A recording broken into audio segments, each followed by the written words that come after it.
ઓમ શ્રી ગણેશાય નમઃ। જય શ્રી કૃષ્ણ મિત્રો। આજે આપણે રક્ષાબંધનની વાત અનેરો સાંભળીશું। એટલે રક્ષાબંધન ભાઈ બહેનના રક્ષાબંધન અનેરો કામ આવે છે। એટલે રક્ષાબંધન ક્યારથી શરૂ થઈ રક્ષાબંધન આ પરંપરા કામ આવે છે, ક્યારથી શરૂ થઈ એ વિશેની આ પરંપરા લગભગ કોઈ જાણતું હોય તો કોઈ એ વિશેની કહાની તો એના માટેની પાછળની કથા શું છે કોઈ ન જાણતું તો એ આપણે સાંભળીશું। તો એના માટે હિન્દુ ધર્મમાં રક્ષાબંધનના તહેવાર આપણે સાંભળીશું। અનેરું હિન્દુ ધર્મમાં રક્ષાબંધનના તહેવારોનું પૂર્ણિમા એટલે રક્ષાબંધન મહત્વ છે। બહેન પોતાના શ્રાવણ માસની પ્રેમની રાખડી બાંધે છે અને ભાઈ પોતાની બહેનને પ્રેમ જીવન પર્યંત રક્ષા કરવાનું અને ભાઈ પોતાની બહેનને આ જીવન પર્યંત શા માટે કરવામાં આવે છે વચન આપે ખબર છે। આ મિત્રો આની પાછળ શા માટે કરવામાં આવે છે તો ચાલો ખબર છે મિત્રો આની પાછળ પુરાણ કાળની આ વાત છે। ચાલો હિરણ્ય કશ્યપના વંશમાં પુરાણ કાળની આ વાત છે।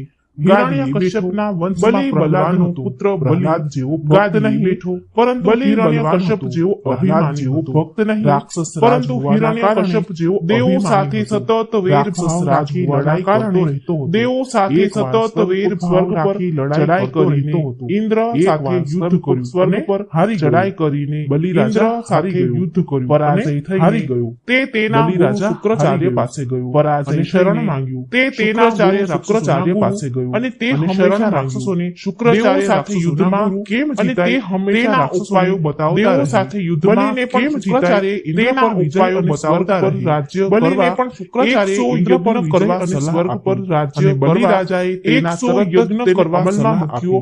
અમલ બલિરાજાએ તેના તરત જ તેને 99 યજ્ઞ પૂરા અમલ કરતા થોડા સમયમાં 99 યજ્ઞ પૂરા થયાની વાત ઇન્દ્રલોક બલિરાજાના 99 યજ્ઞને પૂરા થયાની વાત ઇન્દ્રલોકમાં પહોંચી તેવી બીક લાગી। ઇન્દ્રને પોતાની ગાદીમાં પડ્યા જો બલિના 100 યજ્ઞ પૂરા થઈ જશે તો તે પડ્યા જો બલિના 100 યજ્ઞ પૂરા થઈ જશે તો તે બલિને મહાબળવાન કપટ શીખવીને શુક્રાચાર્ય પણ બલિને સ્વર્ગ પર ચડાઈ કરી બલિને યુદ્ધ માટે જીતી લે। આવી સ્વર્ગ પર ચડાઈ કરી બલિ સ્વર્ગ જીતી લે આવી કામના માજી પાસે ગયા અને બધી વાત જણાવી। બધા દેવોની બ્રહ્માજી પાસે ગયા, બ્રહ્માજી વિષ્ણુ પાસે, વિષ્ણુ ભગવાન પાસે સમુદ્રમાં બ્રહ્માજી વિષ્ણુ પાસે, વિષ્ણુ ભગવાન પાસે સમુદ્રમાં દેવ નારાયણ કરી દાનવ રાજ લક્ષ્મીપતિ 99 યજ્ઞ દેવ નારાયણ મહાબળરાજ બન્યો છે।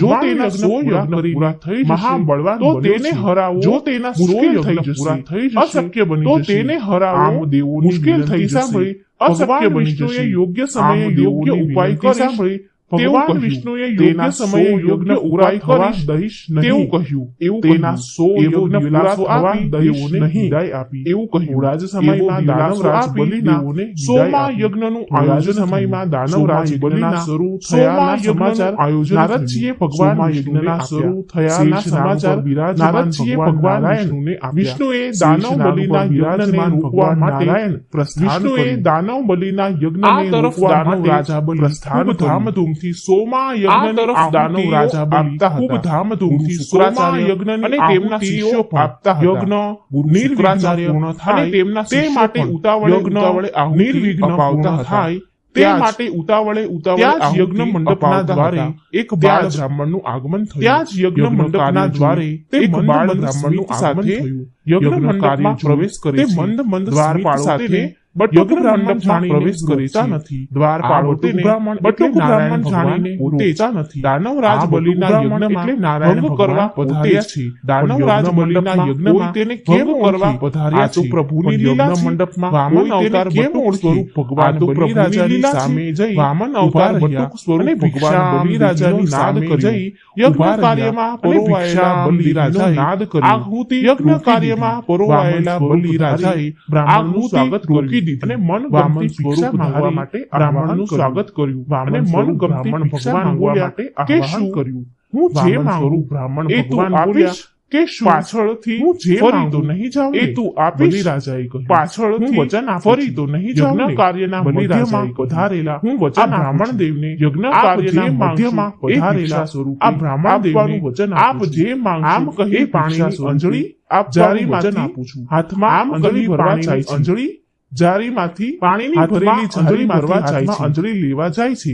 પાણીની ભરેલી જારીમાંથી હાથમાં અંજળી લેવા જાય છે કોઈ ત્યાં શુક્રાચાર્યને ખબર પડી જાય છે કે આ દેવોનું કોઈ કપટ છે, આજે આ કોઈ બ્રાહ્મણ નથી, પણ વિષ્ણુ ભગવાન પોતે જ છે। ભાઈ બહેન શુક્રાચાર્યજી જાણી ગયા અને પણ શું હવે શું થાય? બલિ તો વચન આપી ચૂક્યા, જો તે અંજલિ પણ લઈ લે તો વચને બંધાઈ જશે, તો મારી બધી એ વિશેની કહાની જશે। આમ વિચાર કરી કોઈ શુક્રાચાર્ય પાણીની એના માટે નળી હોય તેમાં સંતાઈ એ આપણે ગયા, જેથી પાણી હાથમાં પડે જ નહીં અને બલિ વચને બંધાય નહીં। મહત્વ છે પણ જે વામન સ્વરૂપ ધારણ કરી શકે છે, જે મનના વિચારો ભણી શકે છે, માની શકે છે, તે અને ભાઈ પોતે શું એ ન જાણી શકે કે દાનવના ગુરુ શુક્રાચાર્ય આ પર્વની ઉજવણી શા માટે કરવામાં આવે છે? જારીની જે અંજલિમાં મિત્રો છુપાઈ ગયા છે, જારીની જે નળી છે એમાં છુપાઈ ગયા છે।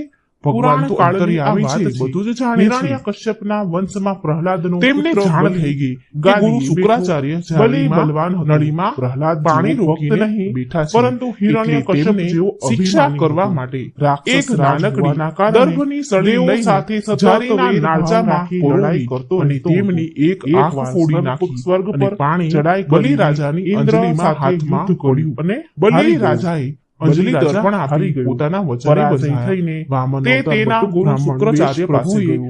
કાલી ભાષામાં શુક્રાચાર્ય પગલા જમીન માંગણી અને તે હંમેશા માંગણી કરી દેવો સાથે યુદ્ધમાં કેમ દાનવરાજ તેના ઉપાયો બતાવતા 3 પગલાને પણ શુક્રાચાર્ય ઇન્દ્ર બલિ રાજાએ વિચાર્યું કે આ નાનો એવું બાળક 100 યજ્ઞ કરવા પૃથ્વી માંગે છે અને બલિ રાજાએ તેના તરત તેને અમલમાં ભરીને અમલ કરતા થોડા સમયમાં 99 શુક્રાચાર્યજી હજી પણ બલિને રોકવા ઘણા પ્રયત્ન બલિ રાજાના 99 યજ્ઞ પૂરા થયાની વાત વામનમાંથી વિરાટ સ્વરૂપ ધારણ કર્યું। ઇન્દ્રને પોતાની ગાદી બલિ જ તેવી ભીખ લાગી આપી લીધી, તેઓ પણ ચિંતામાં પડ્યા। પ્રભુ જો બલિના 100 યજ્ઞ પૂરા થઈ જશે બે જ પગલામાં પ્રભુ મહાબળવાન સ્વર્ગલોકમાં આપીને શુક્રાચાર્ય પણ બલિને બલિ રાજા કપટ પગલા યુદ્ધ માટે ઉશ્કેરે અને સ્વર્ગ પર ચડાઈ કરી બલિ સ્વર્ગ જીતી લે આવી કામના તેણે બે હાથ જોડીને ભગવાનને વિનંતી કરી અને બોલ્યા પાસે ગયા, તમારી લીલા અપાર છે, હું તમને ઓળખી ન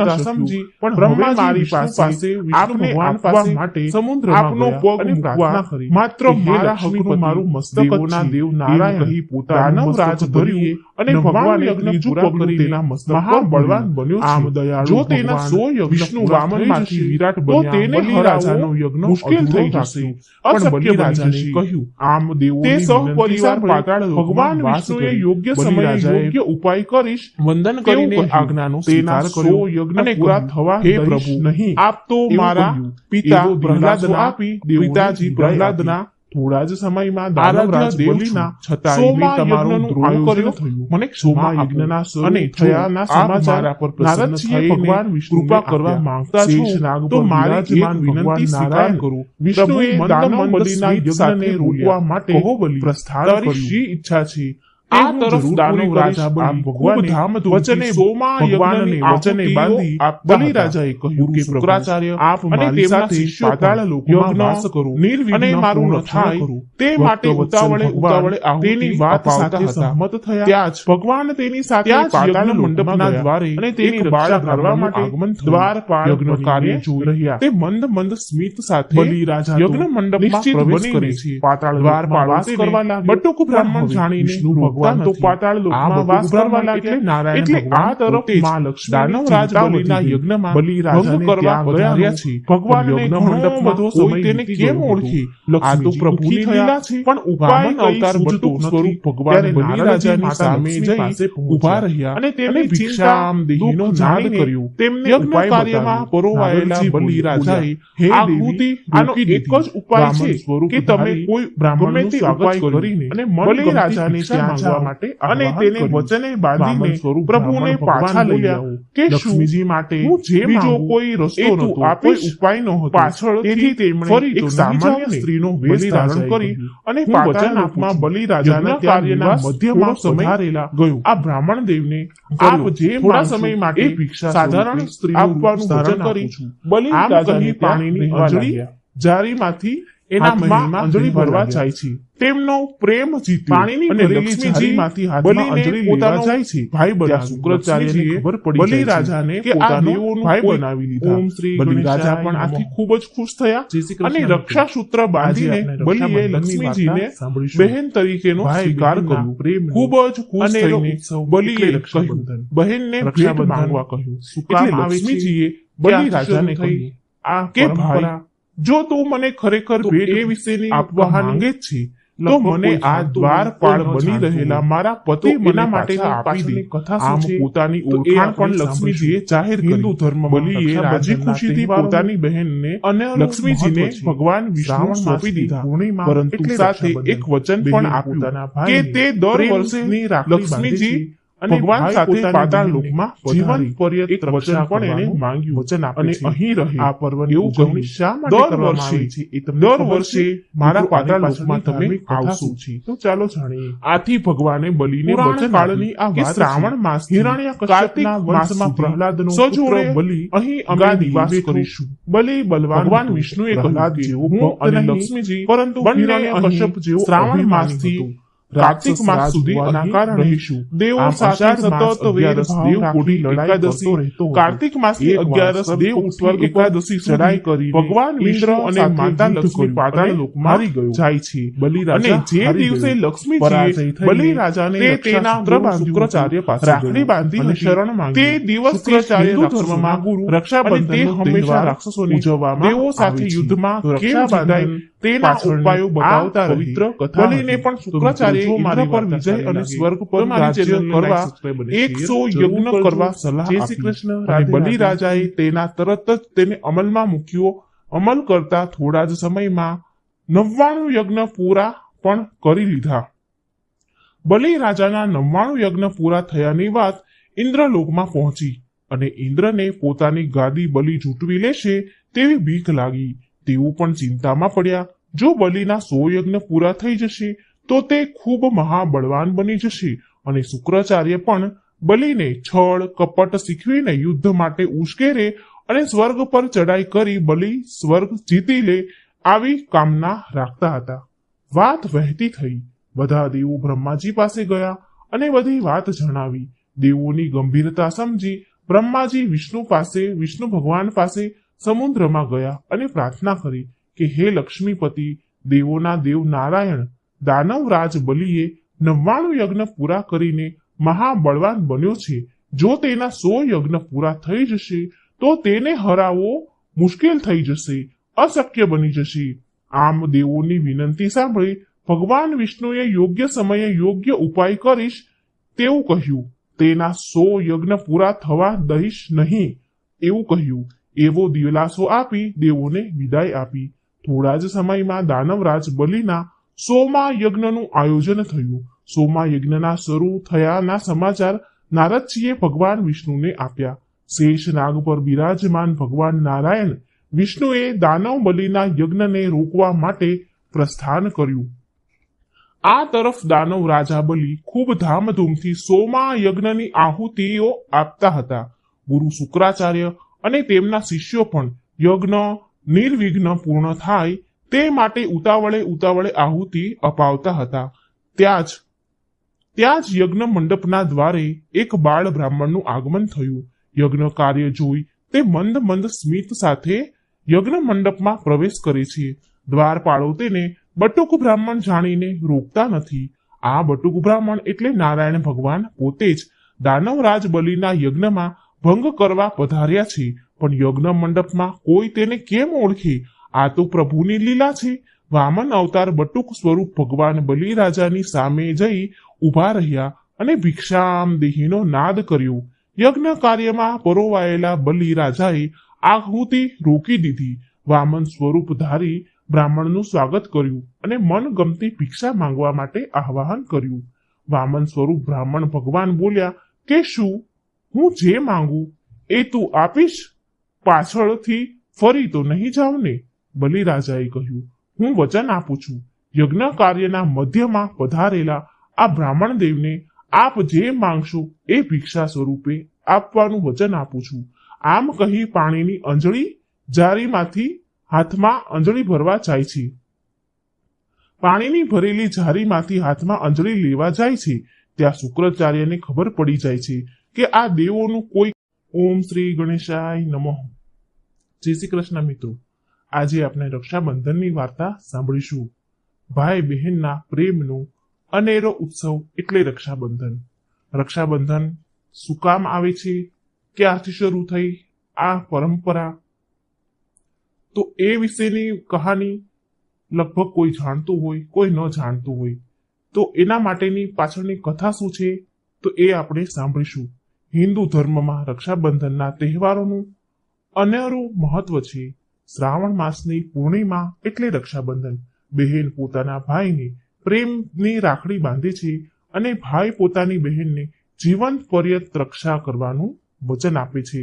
આ પર્વની ઉજવણી શા માટે કરવામાં આવે છે એ તમને ખબર છે મિત્રો? આની પાછળની ધાર્મિક કથા શું છે તો ચાલો જાણીએ. પુરાણ કાળની આ વાત છે. હિરણ્યકશ્યપના વંશમાં પ્રહલાદનો પુત્ર બલિ ગાદીએ બેઠો. બલિ બલવાન હતો. પ્રહલાદ જેવો ભક્ત નહીં, પરંતુ હિરણ્યકશ્યપ જેવો અભિમાની હતો. રાક્ષસ રાજ હોવાના કારણે દેવો સાથે સતત વેરભાવ રાખી લડાઈ કરતો રહેતો હતો. એકવાર સ્વર્ગ પર ચડાઈ કરીને ઇન્દ્ર સાથે યુદ્ધ કર્યું અને હારી ગયો. બલિ રાજા હારી ગયો. પરાજય થઈને તે તેના ગુરુ શુક્રાચાર્ય પાસે ગયો અને શરણ માંગ્યું. શુક્રાચાર્ય રાક્ષસોના ગુરુ અને તે હંમેશા રાક્ષસોને દેવો સાથે યુદ્ધમાં કેમ જીતાય તેના ઉપાયો બતાવતા રહે. બલિને પણ શુક્રાચાર્યએ ઇન્દ્ર પર વિજય અને સ્વર્ગ પર રાજ્ય કરવા 100 યજ્ઞ કરવા સલાહ આપી અને બલિ રાજાએ તેના તરત જ તેને અમલમાં મૂક્યો. અમલ કરતા થોડા જ સમયમાં 99 યજ્ઞ પૂરા પણ કરી લીધા. બલિ રાજાના 99 યજ્ઞ પૂરા થયાની વાત ઇન્દ્રલોકમાં પહોંચી અને ઇન્દ્રને પોતાની ગાદી બલિ ઝૂંટવી લેશે તેવી બીક લાગી. તેઓ પણ ચિંતામાં પડ્યા. જો બલિના 100 યજ્ઞ પૂરા થઈ જશે તો તે ખૂબ મહાબળવાન બની જશે અને શુક્રાચાર્ય પણ બલિને છળ કપટ શીખવીને યુદ્ધ માટે ઉશ્કેરે અને સ્વર્ગ પર ચડાઈ કરી બલિ સ્વર્ગ જીતી લે આવી કામના રાખતા હતા. વાત વહેતી થઈ. બધા દેવો બ્રહ્માજી પાસે ગયા અને બધી વાત જણાવી. દેવોની ગંભીરતા સમજી બ્રહ્માજી વિષ્ણુ ભગવાન પાસે સમુદ્રમાં ગયા અને પ્રાર્થના કરી કે હે લક્ષ્મીપતિ, દેવોના દેવ નારાયણ, દાનવરાજ બલિએ 99 યજ્ઞ પૂરા કરીને મહાબળવાન બન્યો છે. જો તેના 100 યજ્ઞ પૂરા થઈ જશે તો તેને હરાવવો મુશ્કેલ થઈ જશે, અશક્ય બની જશે. આમ દેવોની વિનંતી સાંભળી ભગવાન વિષ્ણુએ યોગ્ય સમયે યોગ્ય ઉપાય કરીશ તેવું કહ્યું. તેના 100 યજ્ઞ પૂરા થવા દઈશ નહીં એવું કહ્યું. એવો દિલાસો આપી દેવોને વિદાય આપી. થોડા જ સમયમાં દાનવરાજ બલિના 100મા યજ્ઞનું આયોજન થયું. 100મા યજ્ઞના શરૂ થયાના સમાચાર નારદજીએ ભગવાન વિષ્ણુને આપ્યા. શેષ નાગ પર બિરાજમાન ભગવાન નારાયણ વિષ્ણુએ દાનવ બલિના યજ્ઞને રોકવા માટે પ્રસ્થાન કર્યું. આ તરફ દાનવ રાજા બલિ ખૂબ ધામધૂમથી 100મા યજ્ઞની આહુતિઓ આપતા હતા. ગુરુ શુક્રાચાર્ય અને તેમના શિષ્યો પણ યજ્ઞ નિર્વિઘ્ન પૂર્ણ થાય તે માટે ઉતાવળે આહુતિ અપાવતા હતા. ત્યાં જ યજ્ઞ મંડપના દ્વારે એક બાળ બ્રાહ્મણનું આગમન થયું. યજ્ઞ કાર્ય જોઈ તે મંદ સ્મિત સાથે યજ્ઞ મંડપમાં પ્રવેશ કરે છે. દ્વારપાળો તેને બટુક બ્રાહ્મણ જાણીને રોકતા નથી. આ બટુક બ્રાહ્મણ એટલે નારાયણ ભગવાન પોતે જ દાનવરાજ બલિના યજ્ઞમાં ભંગ કરવા પધાર્યા છે. પણ યજ્ઞ મંડપમાં કોઈ તેને કેમ ઓળખે? આ તો પ્રભુની લીલા છે. વામન અવતાર બટુક સ્વરૂપ ભગવાન બલિ રાજાની સામે જઈ ઉભા રહ્યા અને ભિક્ષામ દેહીનો નાદ કર્યો. યજ્ઞ કાર્યમાં પરોવાયેલા બલિ રાજાએ આહુતિ રોકી દીધી. વામન સ્વરૂપ ધારી બ્રાહ્મણનું સ્વાગત કર્યું અને મનગમતી ભિક્ષા માંગવા માટે આહ્વાન કર્યું. વામન સ્વરૂપ બ્રાહ્મણ ભગવાન બોલ્યા કે શું હું જે માંગુ એ તું આપીશ? પાછળથી ફરી તો નહીં જાવ ને? બલિ રાજાએ કહ્યું, હું વચન આપું છું. યજ્ઞ કાર્યના મધ્યમાં પધારેલા આ બ્રાહ્મણ દેવને આપ જે માંગશો એ ભિક્ષા સ્વરૂપે આપવાનું વચન આપું છું. આમ કહી પાણીની અંજળી જારીમાંથી હાથમાં અંજળી ભરવા જાય છે. પાણીની ભરેલી જારીમાંથી હાથમાં અંજળી લેવા જાય છે ત્યાં શુક્રાચાર્યને ખબર પડી જાય છે કે આ દેવોનું કોઈ